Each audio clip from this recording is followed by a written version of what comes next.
அனைவருக்கும் வணக்கம். தமிழ்நாடு அரசு ரேஷன் கடை பணியாளர் சங்கத்தினுடைய மாநில பொதுச் செயலாளர். என் பெயர் பா. தினேஷ்குமார். இந்த செய்தியாளர் அனைவரையும் சந்திக்கிறது நோக்கம் என்ன அப்படின்னா, தமிழகம் முழுவதும் ஏழை மக்களுடைய பசிப்பினியை போக்கி வரும் ரேஷன் கடை பணியாளர்களுடைய கோரிக்கை நிறைவேற்றாமல் உள்ளது. கடந்த எதிர்கட்சியாக இருக்கும் பொழுது திமுக தேர்தல் வாக்குறுதி அளித்தது. அதில் 236வது தேர்தல் வாக்குறுதியாக தமிழகம் முழுவதும் உள்ள ரேஷன் கடைகளை, பல்வேறு துறையின் கீழ் இயங்கக்கூடிய ரேஷன் கடைகளை ஒரு துறையாக கொண்டு வருவோம் என சொன்னார்கள், அறிவித்தார்கள். இன்று வரை தேர்தல் வாக்குறுதியை திமுக அரசு நிறைவேற்றவில்லை. அதை நிறைவேற்ற வேண்டும். கடந்த காலங்களில் அனைத்து தொழிற்சங்கங்களும் பல போராட்டங்களை நடத்தியது. அப்போதெல்லாம் பணியாளர்களுக்கு ஆதரவாக இருந்துவிட்டு 4.5 வருட காலமாகியும் சொல்லாததை செய்யும் முதல்வர் சொன்னதை ஏன் செய்யவில்லை என்பதுதான் எங்களுடைய கேள்வியாக உள்ளது. தமிழகம் முழுவதும் அரசினுடைய திட்டங்களை மக்களுக்கு சிந்தாமல் சிதறாமல் கொண்டு சேர்க்கின்றனர் ரேஷன் கடை பணியாளர்கள். ஆனால் அவர்களது கோரிக்கையில் எந்த விதமான முன்னேற்றமும் இல்லை என்பது எங்களுக்கு மிகுந்த வேதனைக்குரிய செயலாக உள்ளது. அது மட்டுமின்றி தமிழகம் முழுவதும் POS கருவியுடன் ப்ளூடூத் இடைத்தரகோடு இணைந்ததனால பொதுமக்கள் மிகுந்த சிரமத்தோடு பொருட்களை பெற்று செல்கின்றனர். ஒரு பொருளுக்கு பொருட்களை விநியோகிப்பதற்கு குறைந்தது 15 நிமிடம் ஆகிறது. இதனையும் கண்டுகொள்ளவில்லை. எங்களுக்கு எவ்வாறு பொருட்கள் நாங்கள் பொதுமக்களுக்கு விற்பனை செய்கிறோமோ, அதாவது 1 கிராம் கூட குறைவில்லாமல் நாங்கள் பொதுமக்களுக்கு கொடுத்து வருகிறோம். ஆனால் எங்களுக்கு கிடையில் இருந்து வரக்கூடிய பொருட்களையும் POS-இல் எப்படி நாங்கள் விற்பனையை பண்ணுகிறோமோ அதே போல் உள்வரவையும் ஏற்றி கொடுக்க வேண்டும். நுகர்பொருள் வாணிப கழகத்திலிருந்து எடை குறைவின்றி ரேஷன் கடைகளுக்கு வருவதை எண்ட் டு எண்ட் கணினி மயம் என்கிறார்கள். எண்டில் மட்டும் கணினி மயத்தை வைத்துக் கொண்டு ஆரம்பத்தில் கணினி மயத்தை வைக்கவில்லை. இது ஒரு குறைபாடாக உள்ளது. இதனால் பொதுமக்கள் மிகுந்த சிரமப்படுகிறார்கள். கேட்டால் இது மத்திய அரசு திட்டம் என்கிறார்கள்.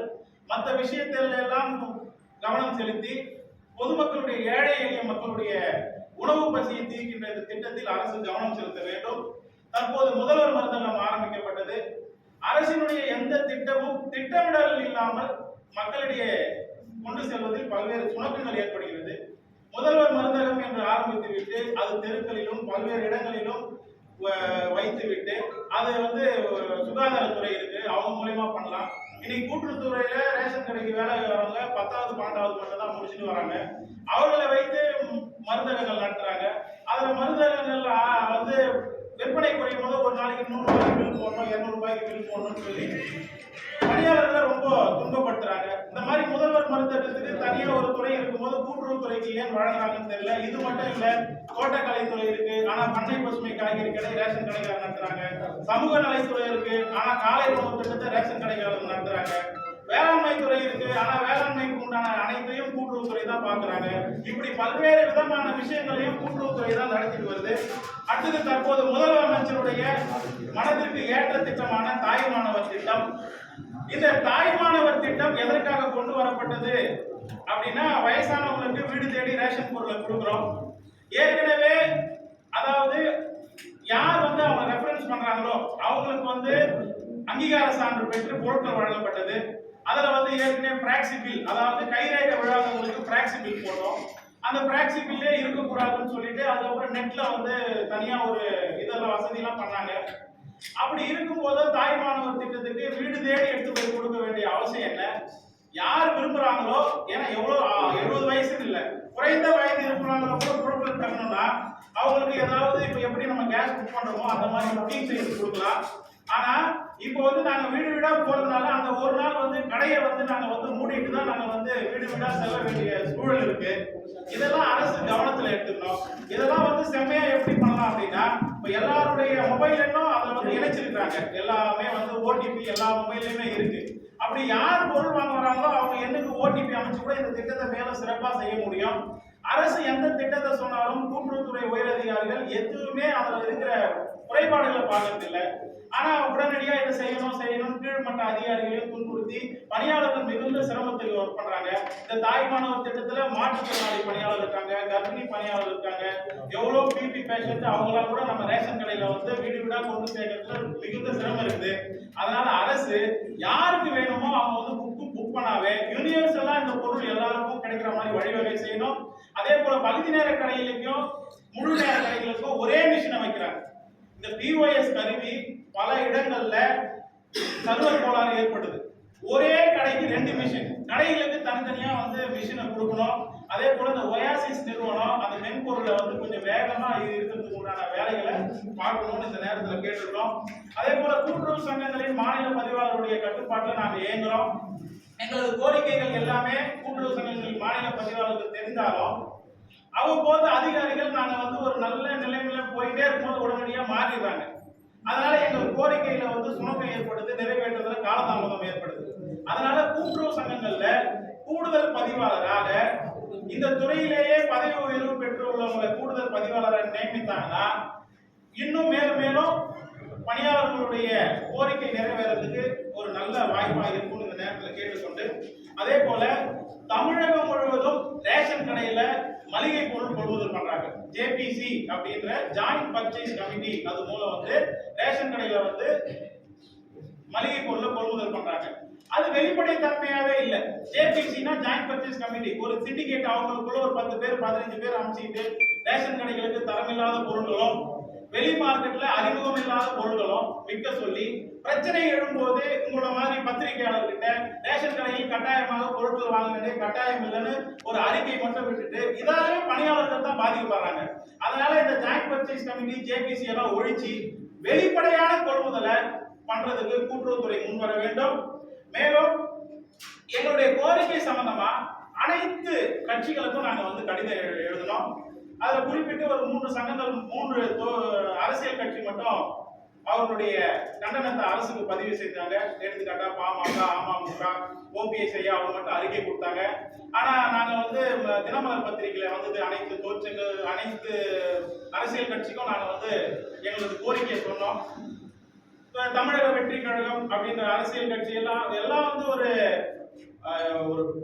பெரிய இஷ்யூவான விஷயங்களை மட்டும் கையில் எடுக்கிறாங்களா கண்டி மக்களுக்கு அடிப்படையில் வேலை செய்கிற இந்த பணியாளர்களுடைய பிரச்சனை எல்லாம் கையில் எடுத்து பொதுமக்களுடைய பிரச்சனைகளையும் இப்படி மக்களுடைய ஒன்றி இருக்கிற பணியாளர்களுடைய பிரச்சனையும் எடுத்து பேசணும்னு இது வாயிலாக கேட்டிருக்கோம்.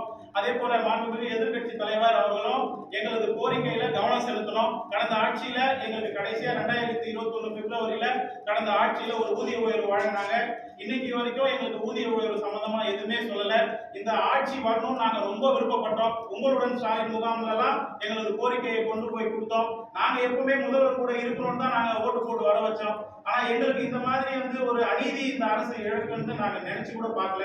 இனி வரும் ஒரு 6 மாத காலம் இருக்கு. தயவு செய்து மாண்புமிகு அமைச்சர் பெருமக்களும் முதல்வருடைய கவனத்துக்கு நேரடியாக கொண்டு சென்று எங்களது வாழ்வாதார கோரிக்கையான தனித்துறைய ஊதியத்தை கொடுக்கணும்னு இந்த பத்திரிகையாளர் சந்திப்பு வழங்க கேட்டுக்கொண்டு, தவறும் பட்சத்துல வருகின்ற 12/9/2025 அன்று எங்களது கோரிக்கை நிறைவேறும் வரை கூட்டுறவு சங்கங்களின் மாநில பதிவாளர் அலுவலகத்திலேயே காத்திருப்பு போராட்டம் நடைபெற வந்து எங்க சங்கம் வந்து முடிவு செய்துள்ளது. அதனை இந்த பத்திரிகையாளர் வாயிலாக தெரிவித்துக் கொள்கிறோம். மேலும் எங்களுக்கு வந்து ஊதியம் குறித்து மாநில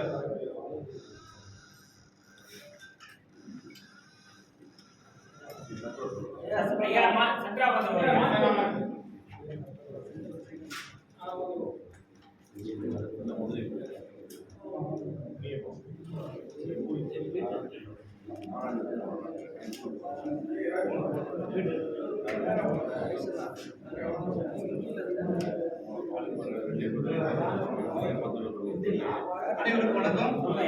எங்களுடைய வாழ்வாதார கோரிக்கையான ஊதியத்தை பெற வேண்டிய கட்டாய காலத்தில் இப்பொழுது இருக்கிறோம். ஏனென்றால் மாத ஊதியம் 50 ரூபாய் அளவில் வழங்கப்பட்டு இன்றைய தினம் தொகுப்பூதியம் ஒரு வருடத்துக்கு 6,770 என்ற நிலையில் ஒரு வருடம் முடிந்தபின் 12,300 ரூபாய் ஊதியம் பெறுகிற பணியாளர் என்ற நிலையில் பணிபுரிந்து வருகிறார். அவருடைய அந்த ஊதியமானது அவருடைய வாழ்க்கை தரத்துக்கோ, வாழ்க்கை வாழ்வதற்கோ, வாழ்வாதாரத்தை பெருக்குவதற்கோ இல்லை என்பதை தெரிவித்து எங்களுக்கு உடனடியாக ஊதியம் வழங்க வேண்டும் என்ற கோரிக்கையின் அடிப்படையிலே ஊதியம் வழங்குவதற்கு காலக்கெடு எதுவும் அரசாங்கம் நிர்ணயம் பண்ணவில்லை. 3 வருடத்துக்கு ஒரு முறையோ, 1 வருடத்துக்கு ஒரு முறையோ, 5 வருடத்துக்கு ஒரு முறையோ அரசாங்கம் காலக்கெடு நிர்ணயம் பண்ணவில்லை. இப்பொழுது ஊதியம் அறிவித்து சுமார் 4 ஆண்டுகள் முடிந்துவிட்டது. இன்னும் 6 மாதம் இந்த அரசாங்கம் பதவியில் இருக்கும். அடுத்து சட்டசபை தேர்தல் வரும், அடுத்து கூட்டுறவு தேர்தல் வரும், உள்ளாட்சி தேர்தல் வரும், பாராளுமன்ற தேர்தல், இப்படி தேர்தல்களும் வரும் காலங்களில் இன்னும் காலக்கெடு நீடித்து குறைந்தபட்சம் 7 ஆண்டுகளுக்கு பின்னாலேயே தான் எங்களுக்கு ஊதியம் கிடைக்கும் என்ற அடிப்படையில் நாங்கள் உடனடியாக ஊதியத்தை பெற வேண்டிய நிலையில் இருக்கிறோம். எங்களுக்கு பணியாளர் ஊதியம் குறித்து நாங்கள் என்ன கேட்கிறோம்னா, எங்களை 8வது ஊதிய கமிஷன்ல சேரு, இல்ல கூட்டுறவு சங்க பணியாளர் கொடுக்குற மாதிரி டோல் 3 செட்டில்மெண்ட் போட்டு கொடு, இல்ல டிஎன்சிக்கு இணையான சம்பளத்தை எங்களுக்கு கொடுக்கணும்னு கேட்கிறோம். அடுத்து எப்பவுமே எங்களுக்கு ஊதிய கமிட்டி அமைப்பாங்க. அந்த ஊதிய கமிட்டியில ஏசியில் உட்காந்து பேசி ஒரு முடிவு பண்ணி எதையோடு சொல்லிட்டு போயிடுவாங்க. ஆனா நாங்க இப்ப என்ன டிமாண்ட் வைக்கிறோம்னா, அந்த ஊதிய குழு கமிட்டியில எங்களுடைய பணியாளர்களோட வைக்கிறோம். இது எல்லாம் செய்யறதுக்கு லேட்டாக ஊதிய குழு அறிவிச்சு அவங்க முடிவு பண்ணி அதை வெளியே சொல்றது லேட்டாக இருக்கிறாங்க. இன்றைய தினம் என்ன விலைவாசி புள்ளிகளுக்கு ஏற்ப, கல்வி தகுதிக்கு ஏற்ப குறைந்தபட்ச ஊதியம் என்னமோ அந்த ஊதியத்தை வழங்கணும்னு நான் இந்த பத்திரிகையாளர் வாயிலாக கேட்டுட்டு, இந்த கோரிக்கைகள் நிறைவேறாத வகையில் 12/9/2025 மாநிலம் தழுவிய காத்திருப்பு போராட்டம் சென்னை பதிவாளர் அலுவலகத்தில் நடைபெறும் என்பதை தெரிவித்துக் கொள்கிறேன். ஜி. ராஜேந்திரன், மாநில தலைவர்.